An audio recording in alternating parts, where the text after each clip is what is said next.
So, welcome, Matt Blossom. Thank you very much for joining me on the show today. How are you? I'm good. How are you, Louis? I'm very good. It's great that you've come on the show, as lots of people that will now find out that you're the reason I got into motorsport. You're one of the main people that got me into the sport. But how did you sort of first become interested in racing? I can't believe it's all my fault that you watch so much different motorsport. Um, I've made a couple of notes. That's why I keep looking up to the sky. So, are you ready for this? Yeah. It's a bit of a life story. So, in the 1960s and 70s, my father raced in quite a low form of racing. I don't even know if you know half this stuff, Louis, but my dad was a banger racing driver and was quite successful doing it. And I can't find it, but there's a photograph of me as a 2-year-old sat on his banger racing car, sat on the bonnet. It's up in the loft somewhere, not the car, the photo. I must try and find it. So I don't remember at all, but I would have been dragged around, I suppose, every weekend, watching banger racing. And then my brother, who's slightly older than me, if that's possible, he did historic stock car racing. He raced a Ford Anglia, which, just so you can picture it, is the car that flies into a tree in Harry Potter. That's what a Ford Anglia is. I think it was a blue one in Harry Potter.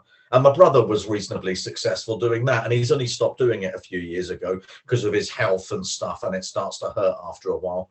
And my brother raced vans as well, like school buses and massive vans that he would prepare and put a roll cage in and get them all ready, and he'd take them off racing. And he's only stopped doing that quite recently. My wife and I have gone to watch him, and we saw him win in Wimbledon in London, but he stopped doing it now for various reasons. I'm almost sure that the circuit in Wimbledon, the oval track, doesn't exist anymore. I think it's a housing estate or something now. So so my dad kind of raced, my brother raced, and then, like loads of people, I'm sure, I used to watch Formula One with my father. My parents split up when I was very young, so my father would see me on a Sunday and I'd go around his house. Actually, we'd go banger racing as well. He'd stopped doing it really, but we'd go and watch banger racing, but we'd watch Formula One. Well, he'd fall asleep in his armchair, and I guess that's how I got into it. And then I watched every single race and made a point of, really, really getting into it in 1994. So I would have been 21 because I was born in 1973. So yeah, as a 21-year-old, I started to really watch Formula One. Like I say, it was in 94, and any motorsport fan knows that bad things happened that year. And I'm ashamed to say, but I'm quite proud of it, maybe, I was a massive, and still am, I guess, a massive Michael Schumacher fan. And I was just about to say he won that. Yes, of course he did. I think that was the first year he won the World Championship. And I used to work in entertainment, as you know, years ago. I don't do that anymore. I work for the NHS now. I've got a grown-up job. But when I worked in entertainment, I worked at Legoland, for instance, Legoland, the theme park, which is where I met 25 years ago this year, I think. You must tell Dominic that. I think 25 years ago this summer, I met the lovely man who married your mum. I hope I've got that right. Yeah, of course I have. And at places like Legoland, but maybe a little bit after that. So when I was at Butlins and, all those kind of places, I was so into Formula One that I'd try really hard for the entertainment management who wrote the kind of performance schedules. I couldn't do a show on a Sunday afternoon. I'd have to be back at my accommodation or my house or whatever, watching Formula One. It was a lot harder then to, you don't even know what a videotape is, Louis. But yeah, videotape races. And when I was on the road, I worked all over Britain, and I did cruise ships and stuff. So I suppose I worked all over the world, and catching Formula One races and trying to tape them and stuff was a bit of a nightmare. So Yeah, that takes us up to the mid-90s. How am I doing in your Yeah. interview? Yeah, so far so good. Yeah. Can I carry on? Yeah. By all means. That's good. I was lucky enough, and I'll find all the stuff and show you one day. I was lucky enough to present a live show for the Jordan Formula One team, which was mostly at Butlins holiday resorts. Dominic might have come to see that, I've got a feeling. It was mostly at Butlins, holiday resorts, but we did some large shopping centres and that kind of thing. And I think how it came about, and real kind of old motorsport fans like me will remember this possibly, that Eddie Jordan, who owned the Jordan Formula One team, he created a drink. It was an energy drink. It was called EJ something, and he had an alcoholic version of it as well. And I think he did a tie-in with the company that owns Butlins and Haven, and all those holiday resorts. So to promote that drink, we toured with a Jordan Formula One car, and I did a live show, and it was kind of an interactive thing. So we'd get mums and dads out of the audience and time them to see how quickly they could change a wheel with an air gun, and we'd give away prizes. There was other competitions as well, and I got to sit in the Jordan Formula One car, which I was not supposed to get in it because it was worth a lot of money, and I got stuck in it actually, and I've got a photograph of that somewhere.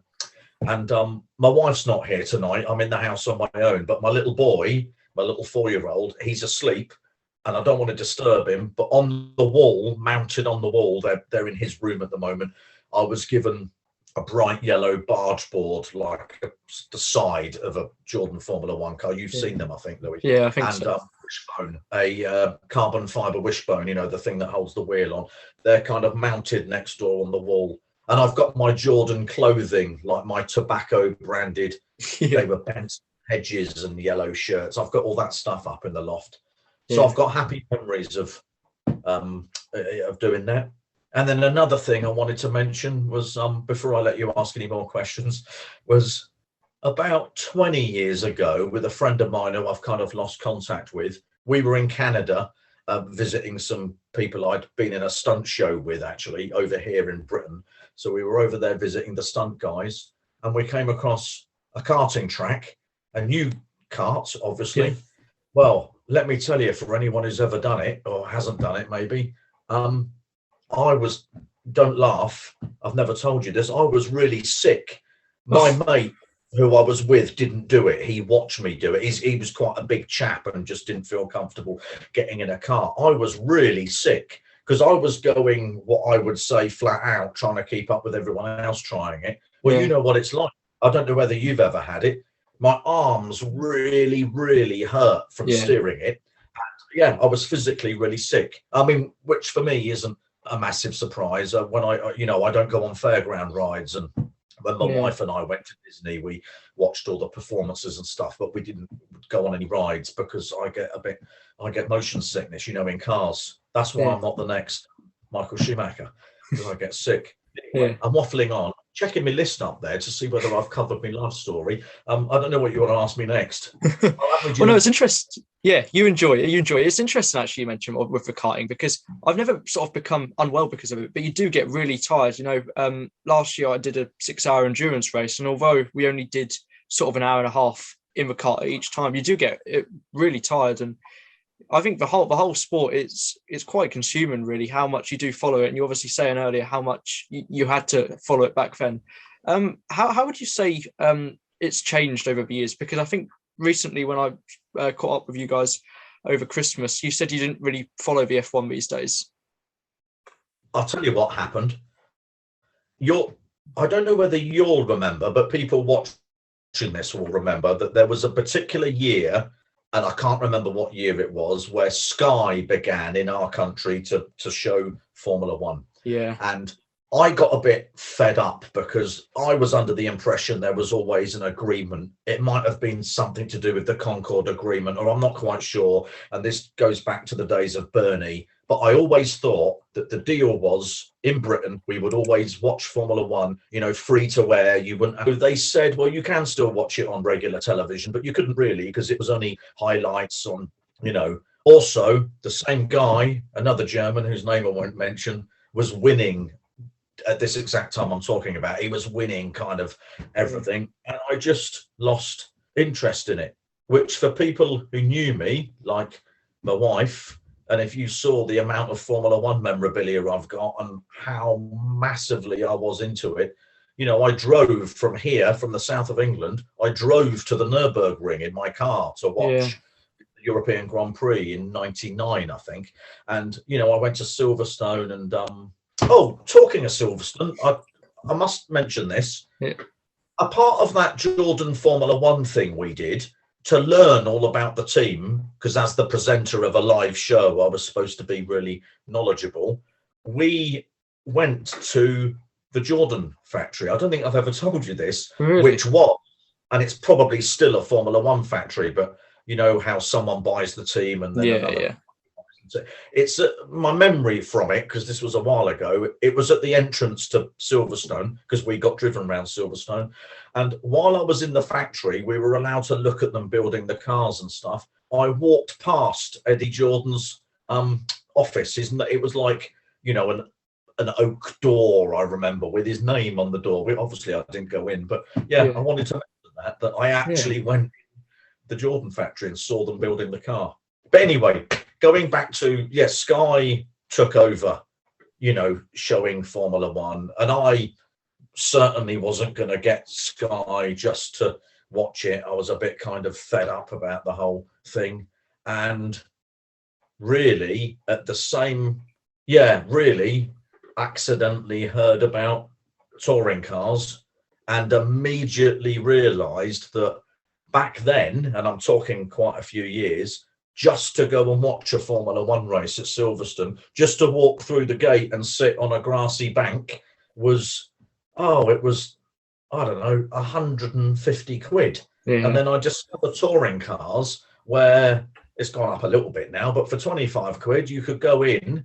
Children don't even pay to go in up to the age of, I think it still is 15 or whatever. And all of a sudden, on my very first time, which would have been with my father-in-law at Thruxton, I think, because I'm speaking to you from Hampshire. I don't live as close to Thruxton as you do to Snetterton Track, but I'm pretty close. It's in the same county. I was with my father-in-law, and we bumped into Jason Plato, which into touring cars at the time, but had heard of him because of TV and stuff. And we're in the paddock and the pits, and we're meeting people, and that's unheard of in Formula One. And it wasn't expensive, and it was really accessible. And there was, I'm saying this like no one knows, but back then for me, it was really exciting that there was 3 races. So you get 3 starts and all the support package for 25 quid. And I thought, this is amazing. And I don't have to drive halfway around Europe to get there. And then about the same time, although actually I think this was a wee bit after, I got into Formula E that is still running. I dragged my wife along to London. It was in Battersea Park that first year of Formula E. Yeah. I watched 2 full seasons of it and couldn't get into it. And just in 2021, coming up towards the end, I've started to watch, it's the all-women, it's not called Formula W. The W series. Yeah, I've started to watch that, and this year I'll watch all of those races. And I'd like to watch it at Silverstone, but because it's a part of the Formula One weekend, I'd have to remortgage my house and save up 10 grand to go and see it. But yeah, I like that W series. I've stopped watching Formula E and touring cars because of having a child and work and stuff, and we're having lots of work done in our house, and because of I don't know whether you've heard of this COVID thing that's been because of all those reasons, I physically haven't been to a touring car race at all in 2021. Did we go in 2020? No, because it wasn't on much. No, we went. Our last race we went together was Thruxton 2019. For second trip they went in August. In August, and it rained a lot. No, that was it rained in the morning, and then it stopped for the rest of the day, and then it started raining again as we were leaving, because you were going to go home. It chucked it down first thing in the morning, and then you were going to go, but then it Yeah, I brightened think I up. went up to the lovely ladies there in the kind of ticket office, and we were talking about the weather, and it looked awful. Yeah, I Yeah, don't think I've been to a race since, but I certainly will this year. yeah, Yeah, it's the longest probably I haven't been to some kind of motorsport for. yeah. But yeah. So hold on, I've got to check my list. I don't want to miss anything in my very exciting life. Now I know you're going to ask me, Yeah, and I shouldn't ask questions for you. I know you're going to ask me how I yeah, got you apparently into motorsport and touring cars. yeah, Kind of don't remember so much, other than maybe yeah. it was because I worked out you lived near a track that they do touring cars at. Maybe I stayed with you for the weekend with my wife, and I wanted to go, and you thought, well, yeah, we'll come along. I Yeah, think that's pretty much it. So what year did you get in? Which year did you find touring cars to start with? maybe 10 years ago for me. And I Right, think, how old would you have been in 2013? I would have been 8, and that was the first year we went racing together. Now that year, I remember from what I remember, you guys were coming here for like the weekend. On the Saturday, you did a birthday party for me at the local village hall. Can you remember that? Oh, yeah, because I'd stopped kind of entertaining by then, but I did a bit of magic and that stuff. Yeah, I was looking at the photos recently, your birthday party. Yeah, And then, so it was around my yeah, birthday, and then you'd wow. said to Dom that you were going touring car racing. Obviously, as you said, you'd seen that we lived near to Snetterton, and we didn't know what touring cars were, and I think you asked if we wanted to come along. I'd been to Snetterton a few times to see like track days and bike racing here and there. So yeah, that was Snetterton 2013. I can remember we did so much walking that day, but yeah, can Now, you remember? was that, maybe you were just going to say this, was that the occasion because I had some kind of sandals on my feet? Did I massively burn my feet? Well, I didn't. The sun did. Yeah, yeah, You yeah. laugh. It was that Was weekend. that Yeah, the year that Plato rolled lots or had a bad crash? I think that was the year after he did that, but I can't remember if that was 2013 or 2014. But Oh, Plato, remember something, talking of crashes. yeah, Um, I did want to mention, because I thought, you might ask about motorsport memories and all that. I've got a real fond memory, even though it cost me the world. It's a bit of a morbid thing, maybe, but I was there when Schumacher broke his legs at Silverstone, on the, yeah, maybe yeah, it's corner. Is that right? I wasn't on that corner, but I ran down because I was a massive fan and was concerned, like a yeah, lot of people were. And yeah, I've got really kind of happy memories of that. Despite the yeah. fact he broke his legs, I don't mean it like that. But yeah. Anyway, I got sidetracked. Yeah. So 2013 at Snetterton in the heat. Yeah, those weekends were always boiling hot. You burnt your feet. I can remember we got there. I remember you kept on telling us that first thing that was in the morning. You were like telling us like we needed to leave because I don't think you realised how close we were to Snetterton at the time. So yeah, we got there Sunday, and then I mean I'd never been to like a proper big event there before, and I felt we did so much walking. We watched. Do you remember we watched the first race from the start finish line by the phone box? By the phone Yeah. box. Can you remember the phone Yeah, box? I do Yeah, remember.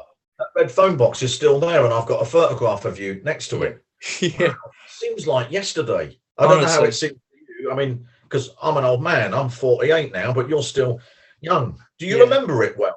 yeah, massively. Like, I mean, it's funny because obviously I know you sent me a lot of those pictures recently, and it was funny like looking back on them. On some of the bits I forgot, but I always remember the things that stick out for me is well, obviously number one, you burning your feet. Secondly, the MGs because that was the year Plato and Tordorf were in them because I know at the time you were a fan of Plato. Oh, they had that tie-in with some kind of Tesco fuel, didn't they? Yeah, They were kind of green bluey cars. Yeah, I remember them well. yeah, Yeah, and wow. we got matching MG hats. I remember. Which I've probably got up in the loft. I've still got I've mine. got a stack of motorsport caps up in the loft. Yeah, mine's Wow. literally just over there. And yeah, I can remember. So Sam Tordorf won the first race, in the MG, obviously. I don't know Andrew Jordan won how race on two. earth you remember things. when I met you, a photograph on my phone because I think I pointed at the screen and knew because of that car, because you knew that the touring car in the background didn't look like that in 2014. By the way, talking of how to look, bringing it up to date, have you seen, I don't know the answer because I'm getting old, the car that was launched recently, the amazing livery? Yeah, the Napa one. Who is it? The Napa Motorbase, for blue and yellow one. Yeah, it's incredible. It looks incredible, amazing, doesn't it? Yeah. Car. It's a Ford Focus ST. There you go. I haven't gone completely in my head. But yeah, that looks really good. You've got really, really into it. Yeah. You sent me photographs of you stood next to a driver because you've bumped into one. And because I've lost a little bit of touch with motorsport, because that's what happens when life takes over. Sometimes I don't know who you're talking about. And your mum and your brother's really into it, and Dom's really into it. Yeah, I think it's amazing. Yeah, I think the thing is, it's just built over the years, really. Because as I said, the first year I didn't really know what to expect. Really, obviously, you knew a fair bit about the sport, and but yeah, thank goodness, you took us to Snetterton that day, and yeah, because it's influenced a lot, I'd say. Did you not watch any motorsport before then? So I watched, like, my nan and grandpa would take me to Snetterton to watch track days and like bikes going around because you could get them for free, and it was a fun thing to do when they were babysitting. And then I remember watching Formula One in the early 2010s, really vaguely at my nan's house, probably when you were sort of not watching it as much. So I can remember that. But then apart from that, I watched like a bit of Top Gear or whatever. But then apart from that, not really. So it's the British touring cars that I really got into, and that's sort of where I still am now. So yeah. I think you're lucky to live so close to such a good track, I guess. Yeah. I mean, not as good as Thruxton, where I live near, obviously, a nice fast track. But yeah, is Snetterton, you must remind me, is Snetterton the track where if people make a little bit of a mistake, they end up in farmers' fields and surrounded by corn? And yeah. That's turn one. So yeah, it's funny with that. But yeah, I felt that first weekend we did, because then we went and did it the year after as well, in 2014. Just, it was like the events were like so big, and now sort of, because I've been to so many, I've sort of got my head around everything, and I sort of know where everything is, and it's nice, really. But yeah, so we went a few more times, and then sort of you didn't always come, but then, like as we said earlier, we came to Thruxton. So hopefully soon we'll have to get to a race event together soon. Well, yeah, you'll know more than me. How many times are they going to Thruxton this year? They're going twice this year. May and August? I would have thought about that. So it's around that time, yeah. And Brands Hatch isn't the start and end this year, is it? It's the final one this year. They're starting at Donington, which we're going to. How many British touring car tracks have you been to? So I've been to I know you can have a go now. I'll leave you to it. So I've been to Snetterton, obviously. I've been to Silverstone. So yeah. Do you remember? Sorry, a bit funny then. Do you remember Rockingham with the oval? Yeah. Were you watching it? Yeah. That would have been. So I never went. Their final year was 2018 when they went to Rockingham. I mean, obviously it stopped, which is a real shame, really. But yeah, I can remember that. It was a cool circuit, because sort of when I was younger, I was really into the NASCAR racing over in the USA. So to see the touring cars on a part oval, that was quite cool, really, I thought, at the time. It's turned into a car park or something like that now. I don't think it exists anymore. Yeah, out of all those circuits, we should we'll meet up at some. Yeah. And because of your amazing following on YouTube, you're going to get spotted everywhere, and I'll be in the background. It'd be quite nice, and I'll try not to burn my feet. Yeah, and, absolutely. We'll see how we get on. Yeah, definitely. But yeah, I won't keep you for too much longer. You've been brilliant, as I would expect. But yeah, I just want to say thank you for getting me into motorsport. When we sort of went to start with, did you ever think that we'd all get into it so much? I know you'd been a fan for a long time before, really. No, because my child, he's not even 5 yet. He's not massively into it, although I will drag him along to some again this year. Unfortunately, my wife, I think, and her father, actually, my father-in-law, they've been a bit unlucky that when I've taken them to touring cars, the weather has often been absolutely foul. Yeah. I remember, was it Snetterton? It was. What year when it just rained constantly? This was 2018. The race had a bit of a twist to it. It was a different. It was done a bit different. What it was longer. It was for Snetterton 2018. It was for 60th anniversary special event, and the final race was It was the double diamond race. So it was like a 60-minute race. I think it was. It was a longer one. I was walking my little boy to school yesterday with a massive umbrella, and he commented on this boats and stuff because we were all getting soaked. So anyway, to answer your question, I kind of can't get my wife into motorsport. She obviously has her own interests, but your mum and Dominic and your brother, well, the whole family are really into it. I'd even go as far as saying your mum is the biggest motorsport fan out of all of you. That's massively into it, isn't she? Yeah. She's supporting the wrong driver, obviously, but that's. Who do you support these days? Or are we not going to ask this? Or is this going to? No, avoid this? I don't know whether I stopped supporting particular drivers. I like Colin Turkington, and I like Sutton. His name is Sutton, isn't it? Yeah. I kind of liked Plato, but as you're putting this on YouTube, I better keep my opinions to myself of him. Who else do I like? Up and coming kind of drivers I like supporting. Yeah, when they're just starting. Turkington, I suppose. I liked Tordoff. He's kind of not doing it now, is he? Yeah. No, but it was when we started going with you. It was definitely sort of. I remember Plato and Tordoff, obviously the MG days. They were sort of what I remember the most, really. It's is he racing this year, Plato? Well, we don't know yet. He's not announced yet. But we'll have to see. Jeez, February. Doesn't it start in? Does it start in March or April this year? No. It'll be. I think media day is it going to be April. I think it starts around April time. So still got a bit of time, and there's a lot of drivers still to announce and things to be confirmed. But obviously, it's all changed this year because we've got the hybrid regulations coming in. So it's all going to be changed. Well.